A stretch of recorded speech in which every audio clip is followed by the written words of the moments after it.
नमस्कार। भारत भर पर आप सभी का स्वागत। मैं अवनीश। चैनल आपने सब्सक्राइब किया है, वीडियोस को आप लाइक करते हैं, शेयर करते हैं, बहुत बहुत धन्यवाद। बेल आइकन जरूर दबाइए ताकि किसी भी अपलोड की सूचना सीधे आपको मिले। दर्शकों, कुरान में लिखा है कि अगर नमाज पढ़ते वक्त भी जहरीला सांप नजर आ जाए तो नमाज तोड़ के सबसे पहले उस जहरीले सांप को मार दो। भारतीय जनता पार्टी, जिसकी सरकार 2014 से इस देश में तीसरी बार चुन के जनता ला रही है, वो भाजपा और आरएसएस जहरीले सांप हैं जिन्हें मारने के लिए मुसलमानों तुम्हें नमाज तोड़नी पड़ेगी, वरना तुम खुद नहीं बचोगे। ये मैं अचानक क्यों पढ़ रहा हूं, क्या बिना मतलब पढ़ रहा हूं? मैं आपको बताता हूं कि ये किसने कहा, कहां कहा और क्यों कहा। वेलोग जी जरा सुनते हैं। यह है मल्लिकार्जुन खड़गे, जिनका 7वीं फेल बेटा कहता है कि सनातन डेंगू है, मलेरिया है, सनातन का नाश करो। और पिता कहता है कि आरएसएस और भाजपा का नाश करो, उसे जहरीला सांप समझ के मार दो। जरा सुनिए। अगर कोई इस जहरीला सांप अगर कोई इस जहरीला सांप आपके सामने से गुजर रहा है और आप नमाज भी पढ़ रहे हैं, नमाज तोड़ के उस जहरीली सांप को मारना, ये कुरान में कहा है। और मैं यही कहूंगा, आपका नमाज तोड़ना तो परवाह नहीं, ये जहरीला सांप है आरएसएस और बीजेपी, इसको अगर आप नहीं मारेंगे आप कभी बचेंगे नहीं। इसीलिए भाइयों, तो आप मेरे को जल्दी सुना व्यालोक जी आपने? दर्शकों, आपने सुना? ये महज एक डायलॉग नहीं है। कांग्रेस अध्यक्ष मल्लिकार्जुन खड़गे देश के मुसलमानों से अपील कर रहा है, ये आदमी, कि घरों से निकलो और भारतीय जनता पार्टी और आरएसएस के लोगों का नरसंहार करो। कर्नाटक में इंफॉर्मेशन टेक्नोलॉजी का मंत्रालय संभाल रहे इसके इंटर पास साहबजादा जो है, वो पहले ही सनातन को समाप्त करने की बात कह चुका है। इससे पहले अगर आप देखें तो पश्चिम बंगाल की मुख्यमंत्री ममता बनर्जी खुले आम हिंदुओं को बता चुकी हैं कि जिस दिन वो सत्ता से हटेंगी, मुसलमान हिंदुओं को 1 सेकंड में खत्म कर दें। हैदराबाद में हिंदुओं का नरसंहार करने वाले रजाकारों के वंशज ओवैसी बंधु पहले ही 15 मिनट की टाइमलाइन तय कर चुके हैं हिंदुओं के। अब आप सोचें, अगर यही कुछ कहा होता योगी आदित्यनाथ ने, तो सुप्रीम कोर्ट से लेकर न जाने किसने किसने संज्ञान ले लिया होता। लेकिन कर्नाटक से आने वाले और कांग्रेस के राष्ट्रीय अध्यक्ष मल्लिकार्जुन खड़गे जब ये कहते हैं, क्या इस देश की जुडिशरी इसका संज्ञान लेगी? सुप्रीम कोर्ट इसका संज्ञान लेगी? क्या हमें ये उम्मीद नहीं होना चाहिए कि चुनाव आयोग कम से कम इसका संज्ञान ले, और न सिर्फ संज्ञान ले बल्कि एक, मैं कहता हूं, विपक्षी राजनीतिक पार्टी को ही इस तरीके से मुसलमानों को उकसा के उनका नरसंहार करवाने की चाहत रखना? क्या कांग्रेस, जो कि मुस्लिम लीग से आगे बढ़ के अब लश्कर कांग्रेस हो चुकी है, वो डायरेक्ट एक्शन डे कराना चाहती है? और अब की डायरेक्ट एक्शन डे केवल वेस्ट बंगाल में नहीं बल्कि पूरे भारत में नरसंहार कराना चाहती है। इस व्यक्ति का नेता राहुल गांधी पहले ही पूरे देश में केरोसिन ऑयल, बांग्लादेश, नेपाल, न जाने क्या क्या दोहराने की बात करता है। व्यालोक जी, मैं इसमें एक सकारात्मकता देखता हूं। अगले 15-20 मिनट हम लोग भले गरियाएं इनको, तमाम तरह से इनकी लानत मनानत सब करें, लेकिन भाजपा को समाप्त करना, सनातन को समाप्त करने की चाहत रखना, आरएसएस को समाप्त करने की चाहत रखना, ये बताता है कि इनसे हो नहीं पा रहा है, ये कितना भी चाहें। और इसलिए अब मुसलमानों के सामने अपनी धोती, अपनी टोपी, अपना गमछा, अपना सब कुछ खोल के बैठी हुई है कांग्रेस। और खड़गे जैसे व्यक्ति के इस भाषण और जहरीले बोल वचन, इस पर क्या स्ट्रॉन्ग एक्शन नहीं होना चाहिए? बोल वचन, लेकिन साथ में मैंने सकारात्मकता भी रख दी कि बेटा तुमसे हो नहीं पा रहा, आई एम सॉरी जी। इस पूरे मसले को थोड़ी गंभीरता से और 2-3 आयामों से समझने की जरूरत है। पहला आयाम तो ये है कि हेट स्पीच दे रहा है ये नौकर, और मैं आपसे बहुत बुरी तरह असहमत हूं और अपनी असहमति तीव्रतम शब्दों में दर्ज करता हूं। इसको क्या कांग्रेस अध्यक्ष वगैरह आप कहते हैं? नौकर है भाई, इंटरफेल राहुल विंची का नौकर है, विषधर का नौकर। विष भरी बातें नहीं बोलेगा तो क्या बोलेगा? आप जबरदस्ती उसको 4 बार कांग्रेस अध्यक्ष कह दीजिए, आप जबरदस्ती उसको बेटे को आईटी मिनिस्टर कह दीजिए, फर्क क्या पड़ता है? ये सब के सब उस खानदान के पालतू नौकर हैं। और राहुल विंची इनको कहता है आजा टॉमी आजा, तू तू तू तू तू तू तू तू, और ये लोग बिस्किट खाते हैं, जो हिमंता बिस्वा शर्मा ने खाने से इनकार कर दिया और उसके बाद उत्तर पूर्व में इनकी लंका लगा दी। पहली बात कि ये हेट स्पीच है, न केवल हिंदुओं के खिलाफ, न केवल 2 राजनीतिक विचारधाराओं के खिलाफ। आरएसएस तो खैर राजनीतिक विचारधारा भी नहीं है, भाजपा की राजनीतिक विचारधारा और आरएसएस की सांस्कृतिक विचारधारा के खिलाफ ये न केवल विश्वमन है, बल्कि ये मोहम्मडन्स के खिलाफ विश्वमन है। मोहम्मडन्स को उनकी जो सर्वाधिक प्राइमरी ड्यूटी है उससे ये आदमी उनको हटाने की बात कर रहा है। इस पर तो 25 मोहम्मडन संगठनों को इस आदमी की धोती खोल देनी चाहिए।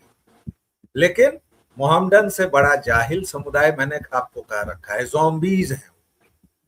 उनको जो अच्छी बात कहेगा वो बुरा लगेगा, जो बुरी बात कहेगा उसमें वो जाके सट जाएंगे। कुरान में लिखा है, पाक कुरान में, कुरान शरीफ में, कि नमाज छोड़ दो, ये तो ब्लास्फेमी है, ईश निंदा है। यह विषधर के नौकर पर इस पर 25 मुकदमे कम से कम AIMIM को, वो मुस्लिम पर्सनल लॉ बोर्ड को, ये जो लुच्चा मदनी है उसको, सबको करना चाहिए भाई। पहला आयाम ये है। बहुत वैलिड पॉइंट है ये, बहुत वैलिड पॉइंट है, इसको थोड़ा और विस्तार दीजिए।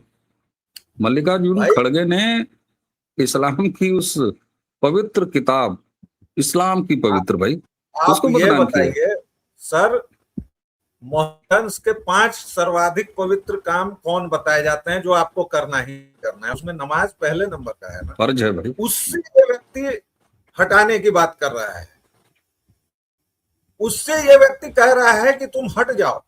मतलब ये कितना अंदर से मोहम्मडन्स के खिलाफ जहर पाले हुए है। ये ऊपर से उनका सगा बन रहा है, लेकिन इसके कोर में, इसके हृदय में धधकती हुई आग है। क्यों जानते हैं? क्योंकि रजाकारों ने इसके पूरे खानदान को जला दिया था। वो आग छुपा के बैठा हुआ है। खड़गे ने बोला हुआ है कि हाँ, रजाकारों ने मेरे माँ बाप के साथ भी बहुत बुरा सलूक किया था। वो आग जो है, अब ये स्पाई बन के गया है मोहम्मडन्स के बीच, और अपने आखिरी समय उनके जो प्राथमिक ड्यूटी है, प्रथम कर्तव्य है, जो उनकी पवित्र किताब उनको सिखाती है, जो उनके संदेशवाहक उनको बता कर गए हैं, उससे ये व्यक्ति हटाने की बात कर रहा है। इस पर हमें आपको तो कम चर्चा करनी चाहिए। सबसे पहले मियां भाई लोगों को इसके ऊपर चढ़ जाना चाहिए। लेकिन मियां भाई क्या करेगा? इसको वोट देगा, क्योंकि वो क्या है? ज़ॉम्बी है, उसका वायरस करप्ट है। उसको समझे में नहीं आ रहा है कि 2026 में कैसे जीना है। ये हुआ पहला आयाम। दूसरा आयाम आपने थोड़ा बहुत बता दिया है कि ये कोई एक छिटपुट घटना नहीं है। सर, 1940 के दशक में जो भारत में हो रहा था, ठीक वही चीज 100 वर्ष अभी पूरे नहीं हुए हैं तथाकथित आजादी को, ये लश्करे कांग्रेस, कांग्रेस लीग, ये सब कुछ वही दोहरा रही है। सेम पैटर्न है, आप देख लीजिए। बंगाल में ममता बनर्जी कहती है कि भाई हम नहीं रहेंगे तो तुम कट जाओगे। वही ममता बनर्जी कहती है कि अगर भाजपा शासन में आ गई तो मांस मछली नहीं खाने देगी। अब उस पर मीम भी बन गए हैं कि भाई मांस मछली तो नहीं खाने देगी, हलाला भी नहीं करने देगी, तुम्हारी मौज के साधन भी छीन लेगी भाजपा। लेकिन ये मीम से बढ़कर कितनी शर्मनाक और आक्रामक बात है, ये हमें देखना चाहिए थोड़ा सा। इसके अलावा तमिलनाडु में, केरल में तमाम तरह के बयान आ चुके हैं। ममता बानो केवल मुसलमानों को ही नहीं धमका रही हैं कि जब आएगी भाजपा तो क्या क्या होगा, हिंदुओं के बारे में आपने बता दिया है। कहने का मतलब यह है कि दूसरा आयाम यह है, 1940 से 50 वाला जो भारत था वो हम 2026 में देख रहे हैं। ममता बानो के भाषण और बयान क्या सुहरावर्दी के बयान नहीं है? जो बूचर ऑफ बंगाल था उस सुहरावर्दी के बयानों को देखिए और ममता बानो के बयानों को देखिए, कोई अंतर नहीं है, कहीं कोई अंतर नहीं है। और ये खड़गे जो बात कर रहा है, एक तीसरा आयाम भी है, उस पर इसके बाद चर्चा करेंगे। आप बीच में कुछ जोड़ना चाहते हैं तो जोड़ दें। तीसरे आयाम पर नहीं, आप अगर बोलना चाहते हो तो आप बोलते रहिए, मैं जब बोल रहा हूँ बोल दूंगा। ओके, तो तीसरा आयाम इसका ये है जो आपने कहा कि बेटा जी तुमसे हो नहीं पा रहा है। प्रॉब्लम क्या है पता है सर? प्रॉब्लम यह है कि बहुत कम संख्या में, प्रतिशत में बहुत कम, लेकिन हिंदू अब सवाल पूछने लगा है, चाहे वो फिल्मों पर हो, चाहे वो राजनीति पर हो, चाहे वो समाज पर हो, चाहे वो पूरा जो स्ट्रक्चरल हमारा इंडिफरेंस टू हिंदूज है। ध्यान दीजिएगा दर्शकों, मैं क्या कह रहा हूं। आपका जो कट कॉपी पेस्ट संविधान है वो स्ट्रक्चरल इंडिफरेंस दिखाता है हिंदुओं के साथ। उसमें मदरसों की चर्चा है, उसमें चर्च पोषित विद्यालयों की चर्चा है, उसमें गुरुकुल की चर्चा नहीं है। उसमें कुरान पर, बाइबल पर आप सवाल नहीं उठा सकते हैं। सरतन से जुड़ा होना, उसमें अभिव्यक्ति की स्वतंत्रता है आपके कट कॉपी पेस्ट संविधान में, लेकिन हमारे पूज्य देवी देवताओं को कभी भी कोई भी गाली देकर जा सकता है। ये 1940 से चल रहा है। तो ये जो स्ट्रक्चरल इंडिफरेंस है, अनदेखी है हिंदुओं की, हिंदुओं ने अब उस पर जवाब तलब करना शुरू कर दिया है कि काहे भाई केजीएमयू में छोटो मजार काहे रहेगा भाई? महाराष्ट्र में फलाने इलाके से जब हम गुजरेंगे तो हम पर पत्थर क्यों बरसेंगे? रामनवमी की शोभा यात्रा जब बिहार से निकलेगी तो वहां पत्थर अगर बरसेंगे तो हम उन पत्थरों को जमा करके सप्रेम लौटा देंगे। उत्तर प्रदेश में अगर अवैध चीजें पाई जाएंगी अकबरपुर और बाबरपुर नाम से, तो उनको 5 बीघा का फ्लैट समतल कर दिया जाएगा और वहां अच्छा वन 5 वर्षों में लहलहाता वन रोक दिया जाएगा। ये समस्या है। इसको पहले इन्होंने आईटी सेल कह के नकारा, जो कि आम जनता के उद्गार हैं। फिर इन्होंने कहा कि ये आईटी सेल के अलावा इन्होंने व्हाट्सएप यूनिवर्सिटी एक चलाया। क्यों? क्योंकि तकनीक ने अब इनके कल पुर्जे, इनके जो बौद्धिक माँ बाप हैं, उनकी वैचारिक कंगाली सामने ला दी है। चाहे वो रोमिला थापर हो, इरफान हबीब हो, जिन लोगों ने भी इतिहास के नाम पर कूड़ा लिखा है, उन सबको बेपर्द कर दिया, नंगा कर दिया है। और जनता अब सोटा लेके इनके नितंबों की सिकाई कर रही है। इसलिए ये दर्द है। ये तीसरा और सबसे बड़ा आयाम है। जी बिल्कुल ठीक बात है। अच्छा, आपने कहा कि खड़गे जो है वो रजाकारों ने पूरे परिवार को फूंका था, तो एक अंदर से चिढ़ रखते हैं। बिल्कुल, प्रियंका गांधी के बड़े खासम खास उत्तर प्रदेश के कांग्रेस की राजनीति में बड़ा आगे बढ़ाया जाने वाला चेहरा इमरान मसूद, एक वीडियो आया था जब एक हेलीपैड पर विदा होते हुए या बैठते हुए बाकायदे खड़गे कहते हुए नजर आते हैं इमरान मसूद को कि वो हैदराबाद वाले को यूपी की तरफ मत घुसने देना, वो काम खराब कर देगा। तो ये तो साफ जाहिर होता है। मैं एकदम अपने अंतिम बिंदु पर आता हूं और उसी को जरा समझने का प्रयास करेंगे। जब हम ये कहते हैं कि देखिए साहब, हिंदू कितने खतरे में हैं, हिंदुओं के साथ ममता बनर्जी वेस्ट बंगाल में क्या कर रही हैं, उधर आप निकल जाइए तो हर जगह क्रिप्टो क्रिश्चियनिटी छाई पड़ी है। मैं साउथ की अगर बात करूं, खुद 10 जनपद में एक वेटिकन का परिवार उठ के बैठा हुआ है।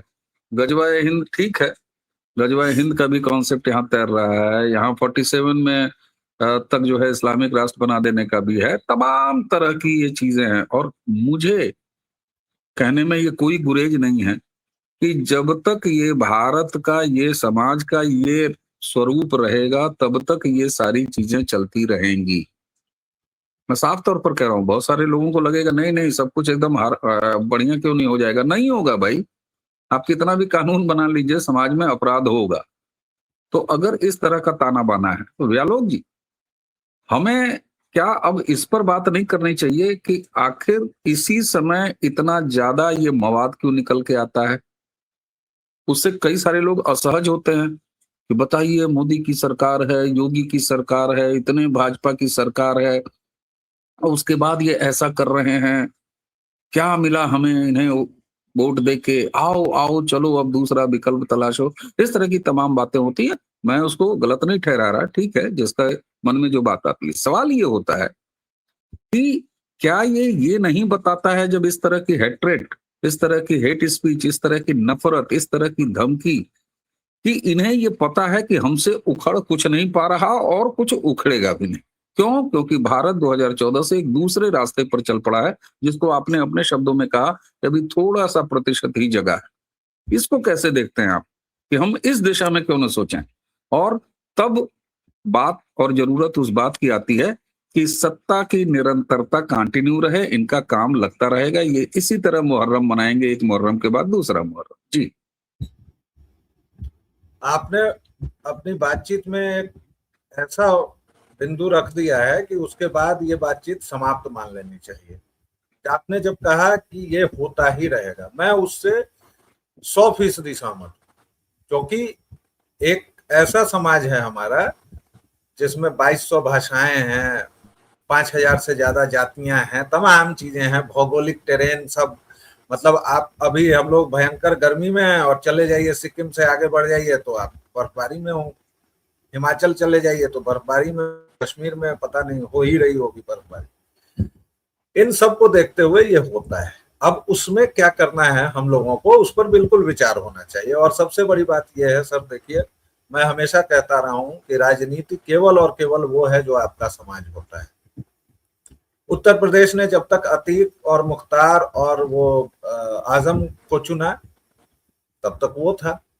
उसने जब योगी आदित्यनाथ को चुना तो वायरस खत्म हो गया, इलाके साफ हुए ना, प्रयागराज बना ना। अब उसमें आप कहिएगा कि 100% कर दो, तो भैया ये सब नहीं होता है, ये सब बेकार की बातें हैं। अपराध भी रहता है उसमें, क्योंकि वो फिर मनुष्यता पर और मनोविज्ञान पर बात आ जाएगी कि वो इनिशियल ट्रेट क्या है, फिर इड क्या है, फिर वो सब एक अलग वीडियो का बहस का विषय है। अधिकाधिक नियंत्रण कैसे हो, इसके लिए समाज जब देता है, आप ही की भाषा उधार लेता हूं, ये 2 उंगलियों से आदेश देता है कि अब बदलने का समय आ गया है। बंगाल में 50 वर्षों से जनता ने ही पाला है ना नासूर को, और तो कोई नहीं गया है। 50 वर्षों से तो चुनाव हो रहे हैं, तो किसने पाला है? और अब इस बार पलटेगी जनता, तो वो भी जनता पलटेगी। एक जो समाज की तरफ से आता है, हिंदू समाज की तरफ से, कि फलानवा है चिलनवा है, तो आप अगर इस मानसिकता के हैं, आप में अगर राजशाही कूदे बैठी हुई है कि भाई हमने वोट दे दिया, हमने राजा चुन दिया, अब रजवा काम करे, मोदी जीवा काम करे, योगी जीवा काम करे, हम अपना नौकरी चाकरी करेंगे, गैस सिलेंडर हमारे घर में रोज आता रहे, हमको इससे मतलब नहीं है कि ईरान इराक में क्या हो रहा है। पूरी वैश्विक अर्थव्यवस्था एक दूसरे से जुड़ी हुई है, क्या होना चाहिए इस पर हमको नहीं सोचना है। राजा चुन दिए, करो अपना काम। लेकिन राजा को जितने अधिकार होते थे, वो अधिकार आपके राजा के पास हैं क्या? राजा तो कमर से तलवार निकालता था और सर कलम कर देता था। राजा तो पोल पॉट था, राजा तो माओ था, राजा तो हिटलर था, राजा तो मुसोलिनी था। आपके यहाँ तो वो चीज नहीं है। आपके यहाँ जो आपने चुना है शासन का, वो इसी से बदले। अब अंतिम बिंदु जो मैं कहना चाहता हूं, हमारे समाज की बड़ी विचित्र गति है। मैं अभी बंगाल गया, वहां मैंने मंदिरों की जो दुर्दशा देखी। क्यों देखी? क्योंकि वहां राज्य सरकार ने अपने हाथ खड़े कर दिए हैं। वहीं से मुझे यह सवाल आया कि हिंदू लगातार बोलते हैं, एक तबका बोलता है कि हमारे मंदिरों को वापस करो। वैष्णो देवी में आपको शायद याद होगा, जब तक वो ट्रस्ट नहीं बना था सर, वैष्णो देवी की दुर्दशा याद है आपको? मुझे बहुत कम, क्योंकि मैं बहुत छोटा सा था उस समय, तो थोड़ा बहुत कभी छठे छमा से। आज उस वैष्णो देवी की हालत देख लीजिए। बंगाल में जो छोटे बड़े मंदिर हैं उनकी दुर्दशा देखकर मैं आ रहा हूँ। एक आध को छोड़ दीजिए जो हो चुके हैं, दक्षिणेश्वर वगैरह छोड़ दीजिए, वहां भी कितनी गंदगी और क्या क्या है। हम अपने बारे में कब सोचेंगे? हमारे जो कर्तव्य हैं उनके बारे में कब सोचेंगे? हम तो जुडिशरी को भी गरिया देते हैं, हम तो सरकार को भी गरिया देते हैं, मोदी की जात भी खोज ले रहे हैं, योगी की भी हमने खोजी, हालांकि वो सन्यासी हैं, लेकिन हमने तो उनकी भी जात खोज के रख ली है। अरे हमने प्रभु श्री राम की जात खोज ली है भाई, हमने अशोक की जात खोज ली है, हमने चंद्रगुप्त मौर्य की जात खोज ली है। तो ये अगर हम नहीं सुनेंगे तो कौन सुनेगा कि सनातन को इरेडिकेट कर दो, क्योंकि उनको पता है न तो यहाँ सनातन से जुदा होगा और न ही यहाँ वो भीषण प्रतिक्रिया आएगी। एक आध लोग उठेंगे, एक आध लोग बोलेंगे, एक आध FIR होगी और सब वैसे ही चंगा चलता रहेगा। एक समाज के तौर पर हम लोगों को ये चिंतन जरूर करना चाहिए जो आपने कहा कि क्या यह नहीं जाना चाहिए कि इतनी चीजें हो रही हैं तो इसमें हमारा कर्तव्य क्या हो। ये बिल्कुल सोचा जाना चाहिए और समाज करवट ले रहा है, बहुत कम संख्या में, प्रतिशत कम है, लेकिन समाज वो करवट ले रहा है। तभी 2014 से 2026 तक आपको ये बवाल दिख रहे हैं। और ज्यादा आपने कहा कि ज्यादा क्यों दिखने लगते हैं, इसलिए कि सूचना क्रांति का धन्यवाद दीजिए और दूसरे अब कई जगहों पर हिंदू पिटने से पीटने वाला भी हो रहा है, इसका भी स्वागत कीजिए। जी ठीक बात है, बिल्कुल। और लेकिन उसी के साथ एक चीज और भी है कि एक जनता के रूप में अब 2014 से ही उदाहरण ले लीजिए तो जनता क्या कर रही है भाई, सरकार चुन रही है और अपनी अपेक्षाओं की लिस्ट सामने रख रही है, उसको अपेक्षा है। तो ऐसा नहीं है कि केवल नागरिक कर्तव्य से ही सरकार को भी इस पर सोचना होगा। और मैं तो सीधे सीधे कहता हूं भाई, ये हेट स्पीच है। और मुझे ये नहीं समझ में आता कि पार्टियों के या संगठन के जो लीगल सेल्स होते हैं वो क्या करते हैं। इस समय तक कम से कम 100 मुकदमे हो जाने चाहिए अलग अलग अदालतों में। भारतीय जनता पार्टी का लीगल सेल क्या करता है भाई, इनके जो बाकी प्रकोष्ठ हैं वो क्या करते हैं। तो कहीं ना कहीं एक ऐसा फोरम तैयार होना चाहिए, पार्टी को आगे बढ़ के लेना चाहिए। वो आपके पार्टी को कह रहे हैं भाई, चलिए RSS बड़ी चीज है, वो नहीं कराती है, वो जवाब नहीं देती है पलट के, लेकिन भाजपा को जहरीला नाक बोलना और उसको समाप्त कर देना, जेनोसाइड करा देना भाजपाइयों का। और ऐसा थोड़ी ना है कि ये कोई आसमानी बात है। ममता बनर्जी ने वेस्ट बंगाल में पिछला चुनाव जीतने के बाद करा रखा है ये। और शायद यही वजह है कि 15 दिन के लिए गृह मंत्री अमित शाह वहां पर बैठ गए हैं, जूता चप्पल अपना निकाल के किनारे, कि हम यहाँ बैठे हुए हैं। तो एक तरफ 2014 से इस देश की जनता ने भर भर के समर्थन दिया है और उसकी अपेक्षाओं की लिस्ट बिल्कुल पूरी होनी चाहिए, ये बात भी सही है। दूसरी तरफ ये तमाम छटपटाहट, ये तमाम जहर ये दिखाई इसलिए दे रहा है कि इनके न चाहते हुए भी इनकी छाती पर मूंग दल के भारतीय जनता पार्टी और NDA और इस देश का राष्ट्रवाद लगातार सत्ता में है। ये ट्रैक लंबा और आगे दूर तक जाते हुए दिखाई दे रहा है। इसलिए कब्र में पांव लटका के बैठने की उम्र वाला खड़गे भी इस तरह से जहर बोता है, उसका 7वीं पास बेटा तो जो बोलता है वो बोलता ही है। ममता बनर्जी ये जान रही हैं कि उनके पूरे जीवन की जो राजनीति थी, जिसपे वो टोपी के अंदर बैठ के और अपनी राजनीतिक वैतरणी पार करती रही लगातार, और उनके पिछले वालों ने भी पार किया, उसके दिन अब भारत में लद रहे हैं।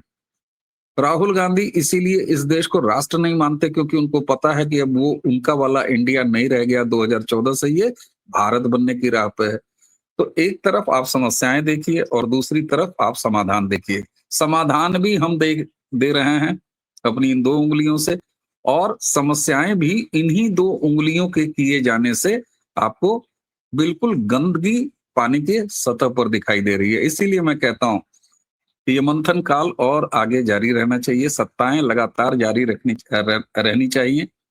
और जब सत्ताएं लगातार जारी रहेंगी तो आप इसी तरीके से परिवर्तन देखेंगे, जैसा व्यालोक जी ने बताया कि सनातन को समाप्त करना, भारत को समाप्त करना, हिंदू, RSS, BJP सबको समाप्त करने की बातें हैं, लेकिन उसी के साथ 25 करोड़ इसी भारत के आबादी वाले उत्तर प्रदेश के एक ऐसे मुख्यमंत्री भी हैं जो ये कहते हैं पूरी गर्जना के साथ कि गजवा हिंद का सपना देखोगे तो जहन्नुम का टिकट रसीद कराएंगे।